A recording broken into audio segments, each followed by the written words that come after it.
this is it, friends. You are on the edge of losing 30% savings on your solar equipment. You have less than 30 days to take advantage of it. And then it is all gone, potentially forever. Let's talk about that.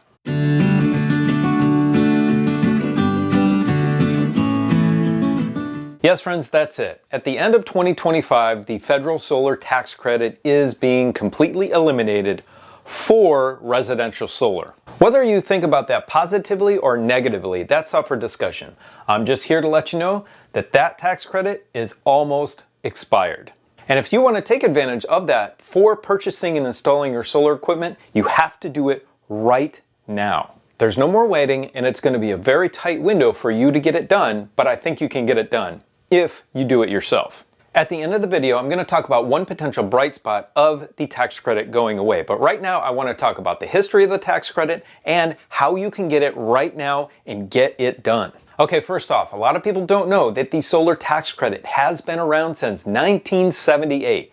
You heard that right. It's been in existence for a long period of time. In 1978, that was just after residential solar was introduced to the American public. And the percentage of the tax credit has fluctuated over time from between 10% up to 30%, which is right now. And that tax credit has always been available for solar companies and solar installers, up to 10%. It's called the ITC.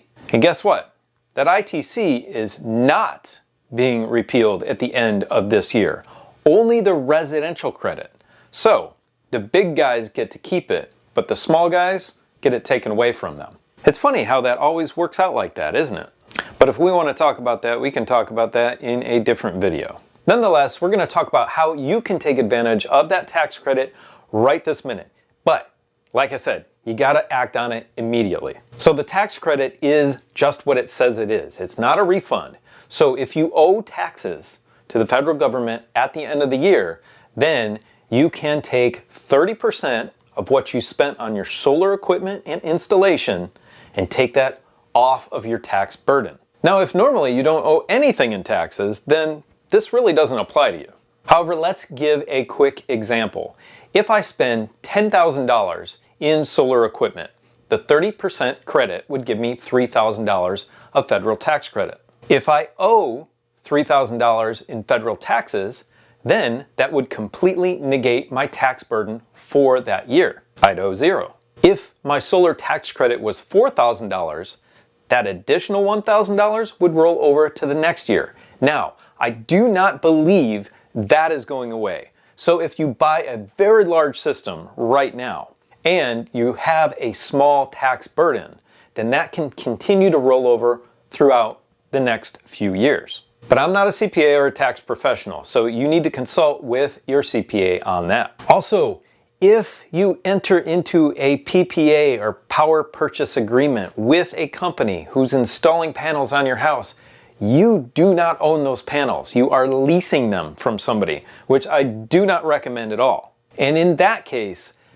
they get the tax credit, not you. Now, they could throw you some cookie crumbs if they wanted to when you negotiate the PPA. But in my opinion, you should never, ever choose that option. So the stipulations for the tax credit are essentially that you have to have your system commissioned.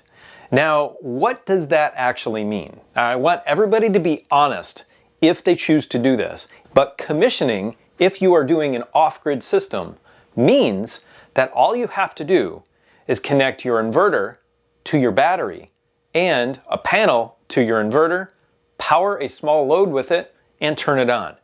You can connect those components in less than a day. And then you are honestly saying that your system is commissioned. Friends, in this very short period of time that you have left, you cannot hire a solar company to do this for you. You have to do it yourself. And right here on this channel, I teach people how to install their own solar systems. I've got over 70 videos showing you how to install different types of systems. Go check those out if you need help. But right now, if you don't DIY your system, you're probably not going to get it done. If you hire a solar company to do this, it's going to take you time to do research into the solar company. It's going to take time for them to actually design it, get the equipment together, get the people out on the job site, start the work and put it together. That is going to take upwards of probably about 5 months. So essentially right now, that is just not an option. But if you want to get your equipment now, take advantage of that 30% federal tax credit and start to put it together yourself on your property. You can do that and still take advantage. 3 weeks left and you can do it. Now here's another big question. Is the IRS going to show up to your property and inspect your solar system?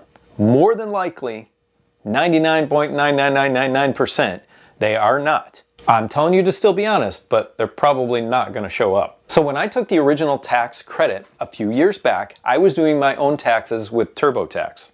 I had done it that way for years and it was super simple. All they asked me were 2 different questions.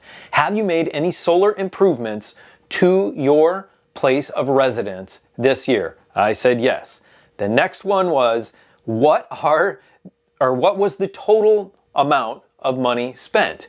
And I told them what it was, and then it made me actually itemize a few of the things that I bought. So I said, inverters, this amount of money, batteries, this amount of money, panels, this amount of money, other things. And you can deduct fittings, breakers, extra panels, wiring, connectors, all that kind of stuff. You can lump that all in together and that is deductible. Also, if you hire an electrician to work on the AC side of things in your house, if you're not comfortable with that, and you could probably still get that done in these last 3 weeks, you can also deduct the amount, or 30% of what the electrician costs you.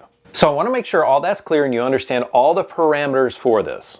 If you're interested in any of the equipment that we use on our videos and that we have here powering our house, you can click on the link below the video. We work with a company called Signature Solar, and they have a lot of different brands of equipment that we have used over the years in terms of panels and inverters and batteries, so on and so forth. From the EG4 brand to Victron to GrowWatt and many more. If you use our link below in the video to check those out, we do have a $50 off coupon code for you. Okay, now let's talk about that potential bright spot that I mentioned early on in the video. In 2014, the cost per watt for residential solar was $3.80. In 2024, it was only $2.50. So we know by observing the cost of computers and entertainment electronics like TVs, that cost has really come down over the last 20 years, give or take. Well, this is happening with solar also, and hopefully that will continue to happen, even with tariffs being put on top of some of that equipment.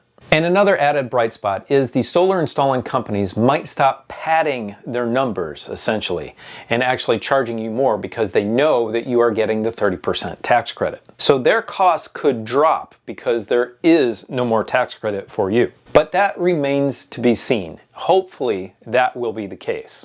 But if you don't want to deal with any of that, take advantage right now of that tax credit. You've got just a few short weeks. Connect that panel to the inverter and the inverter to the battery, power a small load with it, you're good to go. I will show you how to do it on this channel. If you have any questions for me, please leave them in the comment section below the video. Now go check out this video right here, which is the installation video on this 12,000 XP by EG4. Have a beautiful, blessed day. See you next time. Bye.